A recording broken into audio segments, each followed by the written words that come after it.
10:47 a.m. Woodlawn, Maryland. The fog has not yet lifted from the parking lot of the Robert M. Ball Federal Building when the first black SUV rolls past the security checkpoint. Then a second. Then a third.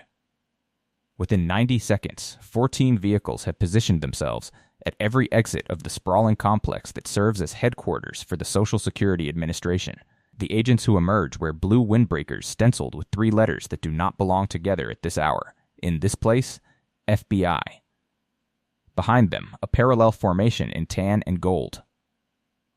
DEA, a federal facility that processes retirement benefits for 67 million Americans, is about to become a crime scene.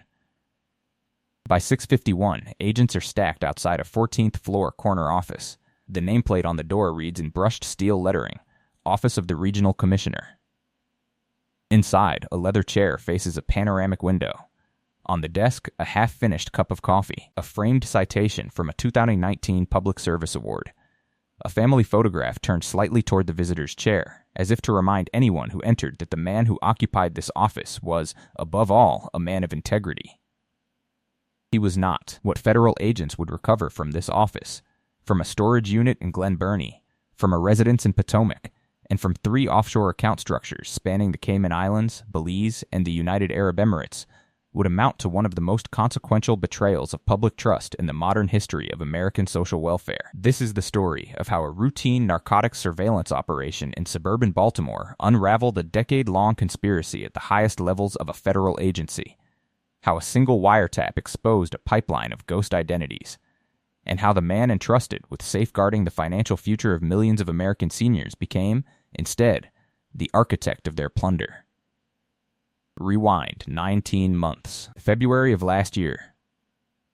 A DEA field office in Baltimore is running a Title III intercept on a mid-level fentanyl distributor named Marco Devereaux. The investigation is unremarkable in its early stages: wire transfers, encrypted messages, the standard architecture of mid-Atlantic narcotics trafficking. Then, on March 14, a single call changes everything. Devereaux, speaking to an unidentified male, references the federal stream. He says the words Woodlawn and Tuesday deposits. He mentions a contact known only as the director. DEA analysts flag the call. They cross-reference financial records and discover something that does not fit the pattern of narcotics proceeds. Devereaux's network has been receiving regular wire transfers from shell entities whose ultimate origin traces back to Treasury Department disbursements, specifically to the Old Age and Survivors Insurance Trust Fund.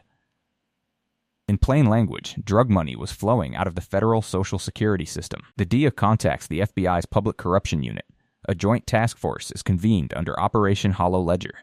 Within 60 days, investigators identify a pattern of beneficiary records that share 3 statistical anomalies: dates of birth clustered within 4 specific months of 1948, claimant addresses in 23 states routed through the same 6 private mailbox services, and direct deposit accounts that consolidate into a network of 17 LLCs registered in Delaware, Wyoming, and Nevada. Each of these records traced approval authority to the same regional office.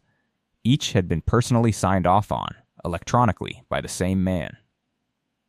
Regional Commissioner Harlan Whitfield Crane. 21-year veteran of the Social Security Administration. Recipient of the Distinguished Federal Service Award. Featured speaker at the 2022 National Association of Retired Federal Employees Conference, where he delivered a keynote address titled, without apparent irony, Stewardship in an Age of Vulnerability. He had been stealing from the system he was paid to protect, and he had been doing it, investigators would later determine, since at least 2014. Return now to the morning of the raid. At 6:53 a.m., the lead FBI special agent knocks twice on the office door, identifies herself, and announces a federal search warrant. Crane, who had arrived at his desk 40 minutes earlier, a habit colleagues had long described as evidence of his exceptional dedication, does not resist. He stands. He raises his hands. He says, according to the agent's contemporaneous notes, only this: I'd like to call my attorney. He would not be permitted to do so for another 2 hours. Inside the office, agents catalog the following items over the next 6 hours: 3 encrypted external hard drives, concealed in a hollowed-out copy of the Federalist Papers on the credenza behind his desk. 2 burner phones, both with Mexican country codes, in the lower drawer of a filing cabinet labeled Personnel. Confidential. A leather-bound ledger containing handwritten notations in what would later be identified as a substitution cipher, referencing 247 transactions across an 8-year period. Approximately $63,000 in banded U.S. currency in a floor safe disguised beneath a section of removable carpet. A loaded .380 caliber handgun, unregistered, in the same safe. But the most damning discovery would not come from the office itself. It would come from a storage unit 12 miles away that Crane had leased under his deceased mother's maiden name. Glen Burnie, Maryland. 11:14 a.m. The unit is a standard 10 by 20 climate-controlled space at a facility off Ritchie Highway. The padlock yields to bolt cutters in under 30 seconds. What lies inside takes agents the better part of 2 days to fully process. Bankers' boxes, 87 of them stacked from floor to ceiling along 3 walls. Each box contains physical printouts of beneficiary application forms, supporting documentation, and approval workflows for what would ultimately total 1,042 fabricated identities. Some of these identities had been constructed using the personal information of deceased individuals whose deaths had never been reported to the Social Security Administration. Others had been built from scratch, with synthetic Social Security numbers issued through legitimate administrative processes that Crane himself had authorized. Each fictional beneficiary received, on average, between $1,800 and $2,400 per month in retirement or disability payments, multiplied across the 10-year lifespan of the scheme, and accounting for back payments, lump sum disbursements, and survivor benefits paid to additional fictional dependents. The total fraudulent outflow would be calculated at $2,214,391,000. $2.2 billion stolen, methodically, from a trust fund whose solvency has been the subject of national political debate for the better part of 3 decades. You may pause here to consider what that figure represents. It is more than the annual operating budget of 14 U.S. states' entire Medicaid programs. It is enough, by current actuarial estimates, to have funded the full retirement benefits of approximately 90,000 actual American retirees for an entire year. And it was not stolen by a foreign cyber operation. It was not extracted through a sophisticated technological breach. It was signed, line by line, by a man who wore a federal lapel pin to church on Sundays. Crane did not act alone. The investigation, which by the time of the arrest had drawn in 74 agents and analysts across 4 federal agencies, identified a network of co-conspirators whose roles were as varied as they were essential. There was Reginald Pham, a senior claims processor in the Baltimore field office, who had personally fabricated supporting medical documentation for at least 300 of the fraudulent disability claims. Pham was arrested at his home in Towson at 7:02 a.m., the same morning as Crane. There was Yvette Marchetti, a regional auditor whose job, ironically, was to flag exactly the sort of irregularities the scheme produced. Marchetti, investigators determined, had been receiving monthly payments of approximately $12,000 in exchange for ensuring that internal audit flags were quietly resolved without escalation. She was arrested at her vacation property in Rehoboth Beach. There was Dmitry Volkov, a financial intermediary operating out of a money services business in Northern Virginia, who laundered the proceeds through a sequence of cryptocurrency exchanges, real estate transactions, and import-export shell entities. Volkov, who held dual citizenship, attempted to flee to Dubai on the morning of the raids. He was apprehended at Dulles International Airport at 9:47 a.m. with $84,000 in cash, 2 passports, and a one-way ticket. And there was the link to Devereaux's narcotics network, the connection that had started it all. Investigators determined that approximately 15% of the fraudulent proceeds had been redirected through a series of intermediaries to fund bulk fentanyl shipments originating from precursor manufacturers in Sinaloa. The federal retirement system, in other words, had been subsidizing a portion of the very opioid epidemic that has killed more than 80,000 Americans in the past year alone. Read that again. How does a scheme of this magnitude operate undetected for 10 years inside one of the most heavily audited federal agencies in the United States? The answer lies in a combination of institutional vulnerability and personal authority that Crane exploited with surgical precision. As regional commissioner, Crane had final approval authority over a category of expedited claims processing known internally as Schedule 7B reviews. These reviews, originally designed to fast-track applications for terminally ill claimants and other urgent cases, bypassed several of the standard cross-verification protocols that would normally catch fabricated identifying information. Crane had spent years quietly expanding the categorical eligibility for Schedule 7B reviews within his region, and even longer ensuring that the personnel who staffed those reviews reported directly to him.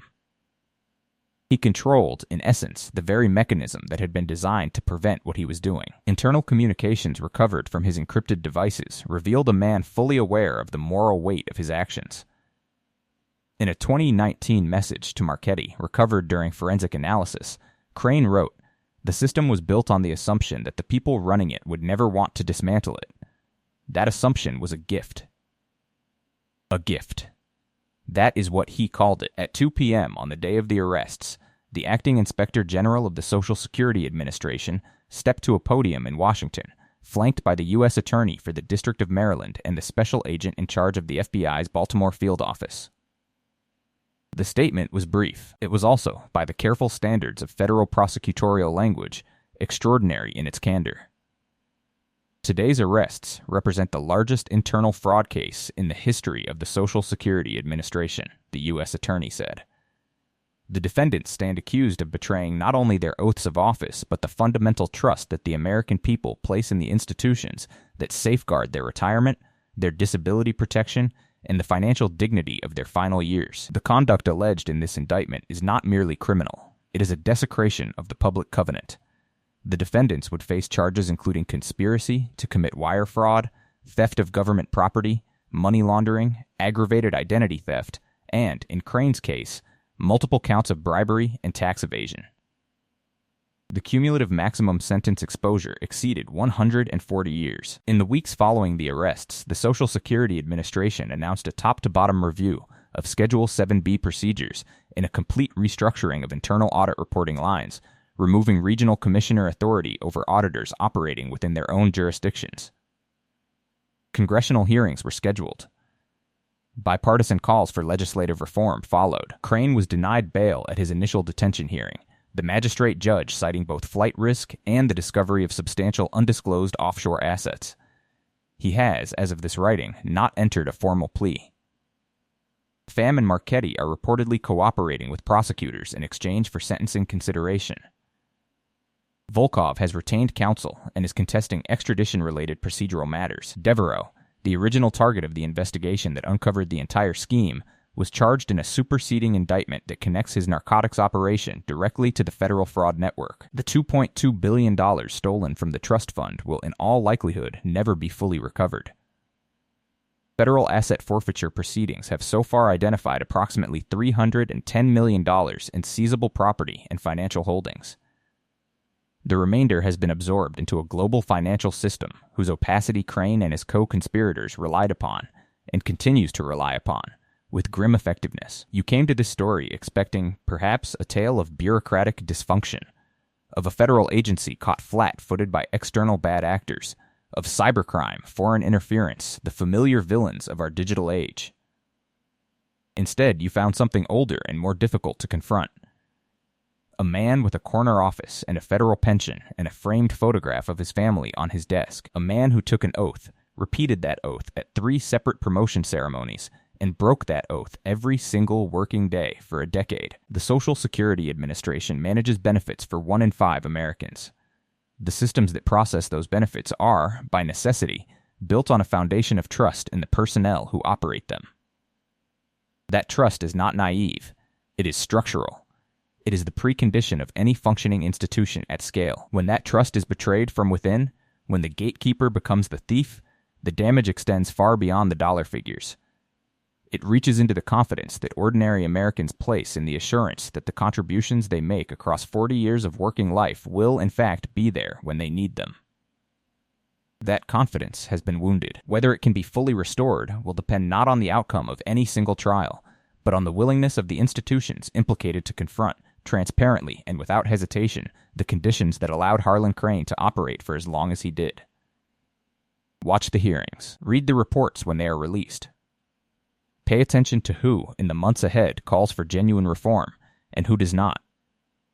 Because the next Harlan Crane is, somewhere, already at his desk. And the only thing standing between him and the next $2.2 billion is whether you and the institutions you fund are paying attention.